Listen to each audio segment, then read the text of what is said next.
All right, my lovely friends.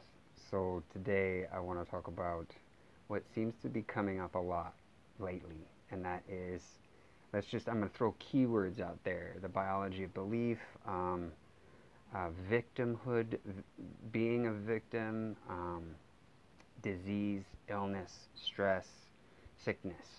So I've talked about all these things, but I've talked about them at different points, never really specifying one particular avenue for very long, because the last person I saw really break it down, simply because that's what I like to do. I'm not a doctor, I'm not a scientist. I'm just a common human that, you know, does a lot of research on things and spends quite a bit of time fact checking and so on. And then I've learned just in that fact checking that the moment you speak something or think something is true, there's an opportunity that then is created for contradiction. And now that I just said that, we can be more clear. Um, so yeah, Nature Boy tried this once to basically say there's no such thing as AIDS. And he's right. He was right the whole time. However, this ego sort of, like, it needs to be proved wrong for some reason, because that's the ego, right? The ego needs to prove right, so then you get lost in this idea of proof. And then we detach while simultaneously attaching. We detach, we create this idea of separate, but there is no separate. So we get lost. We get lost in the swirl of everything, and the illusion is already there. So of course we need to be delusional, because we just create a story on top of a story. But anyway, so let's talk about disease. Now, I'm just going to throw out the hypochondriac as an example. So you know this person is really not sick, but yet they really think they are. And what happens then? Well, they have practiced so long drama, this is scientifically proven too, that the brain will then start to release chemicals to kill off the body. Because you don't want to be here. So the mind will accommodate you. Because I don't want to get into that because, whoa. All right. I'm not talking about this to create something to argue about. I'm only talking about this because collectively we need to stand together. Okay? The word antibody.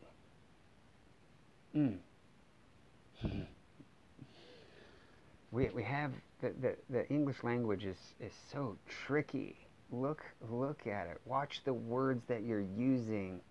You know, observe. Let's spend some time observing the self, observing everything going on without really attaching. Can you try that for a little while, please? So, all right. So, disease. The biology of belief. Dr. Joe is amazing. And, you know, he doesn't just come right out and say exactly what I'm saying. So don't associate with what I'm saying as with what he is saying. I'm just using him as an example so that you can go to an actual doctor and read what he talks about. Okay? The placebo. You are the placebo. You know, and what does that mean? That means whatever you tell yourself is true. Whatever you tell yourself.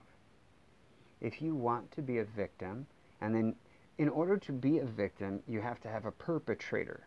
And then in order for you to understand that that's not true, you will experience these things over and over again. Illness, disease, depression. Okay? Now, who is making you depressed? You. So don't get sad by the body's reaction and the mind's reaction to what you're experiencing. Although feel the feelings, right? Experience what it is that is happening and process it and then release it. Let it go, right? Otherwise, I mean, it sure appears like this life could just ruin you. There's people spraying chemicals, there's war, there's fighting, there's all these things happening, right? Well, if you allow the self to experience all of this stress, see, even allow, that's like a, boy, this language is funny. Anyway, so like Nature Boy was saying, there is no such thing as AIDS. Well, then how do people die of it?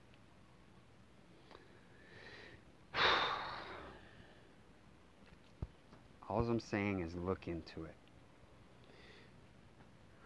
All I'm saying is take some of the energy that you're using to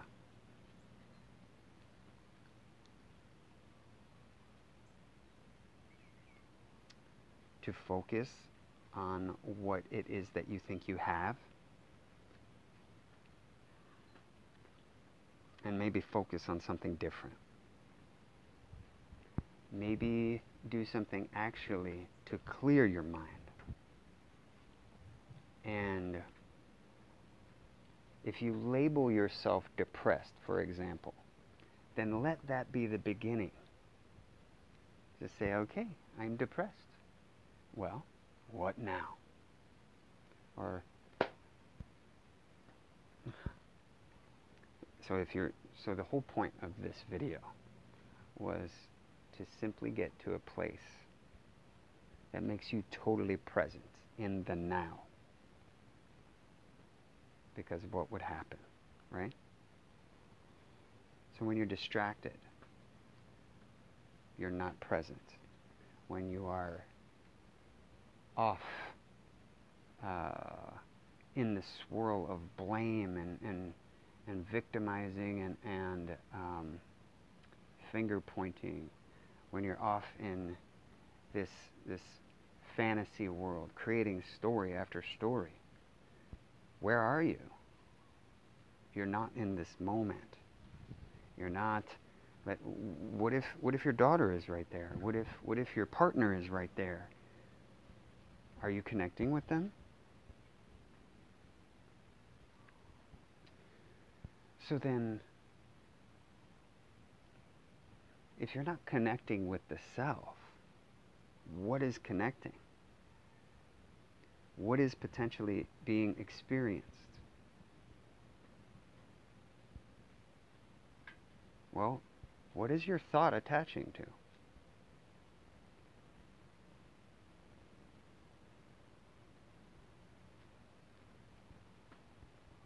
So if you're sitting there with your partner, for example, let's say it's a new partner,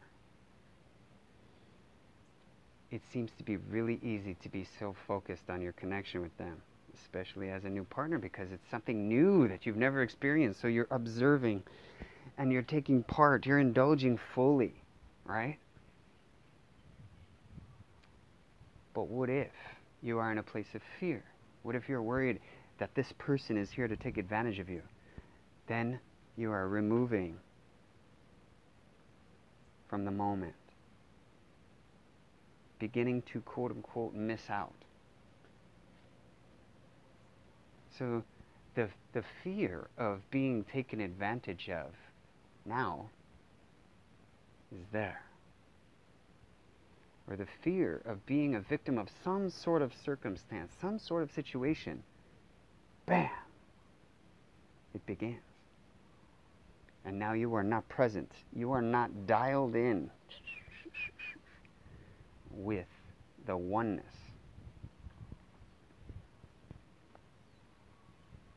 So, am I saying there's no HIV or AIDS or whatever? No, no, no. I never said that. I'm just saying.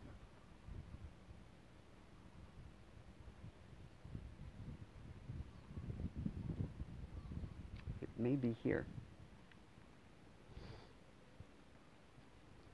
So, what practice will you have today? I love you.